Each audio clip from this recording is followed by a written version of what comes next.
नमस्कार, मुख्यपृष्ठवर आपले स्वागत आहे। आजची बातमी अशी की लोकसभा निवडणुकीचं बिगुल वाजलं आहे। जरी महाविकास आघाडी आणि महायुतीमधील जागा वाटपाचा तिढा अद्याप कायम असला तरी देखील काही जागांवर उमेदवारांची घोषणा करण्यात आली आहे। बातमी अशी की पवार कुटुंबानं पुण्यात कोणत्याही नेत्याला मोठं होऊ दिलं नाही। बारामतीचा सातबारा काय पवारांच्या नावावर आहे का? बारामतीची निवडणूक लढवणार म्हणजे लढवणारच। अजित पवारांना प्रचंड गुर्मी आहे, अशा शब्दांत गेल्या काही दिवसांपासून शिवसेनेचे नेते आणि माजी आमदार विजय शिवतारेंनी थेट अजित पवारांना अंगावर घेतलं आहे। यंदा बारामतीत पवार विरुद्ध पवार असा अभूतपूर्व संघर्ष आहे। काका पुतण्याची प्रतिष्ठा पणाला लागली आहे। सुप्रिया सुळेंविरोधात अजित पवारांच्या पत्नी सुनेत्रा पवार रिंगणात असणार हे जवळपास स्पष्ट झालं।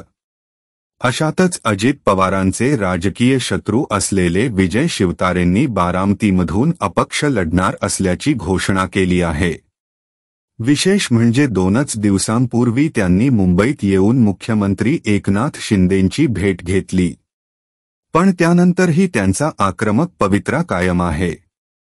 शिवतारेंच्या रूपात अजित पवारांसमोर महायुतीतूनच आव्हान निर्माण झालं आहे। यावरून आता राष्ट्रवादीच्या नेत्यांनी आक्रमक भूमिका घेत शिवसेनेला निर्वाणीचा इशारा दिला आहे।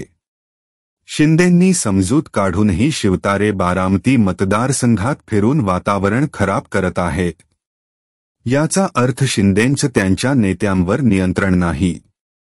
शिवतारे महायुतीचा धर्म तोडत राहिले तर शिवसेनेचा शिंदे गट ज्या लोकसभा मतदारसंघांमध्ये लढणार आहे त्या मतदारसंघांमध्ये राष्ट्रवादीचे पदाधिकारी देखील महायुतीचा धर्म तोडू शकतात, असा इशारा अजित पवारांच्या राष्ट्रवादीचे प्रवक्ते आनंद परांजपेंनी दिला।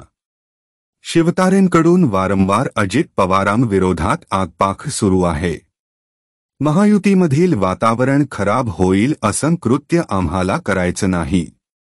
पण शिवतारेंच्या कृतीमुळे शिंदेंचे आदेश त्यांचेच नेते ऐकत नसल्याचा संदेश राज्यात जात आहे। पुरंदरच्या जनतेनं 2019 मध्ये त्यांची जागा दाखवली आहे, असं परांजपे म्हणाले। आपल्याला हा व्हिडिओ आवडला असेल तर चॅनेलला नक्की लाईक, शेअर आणि सबस्क्राईब करा।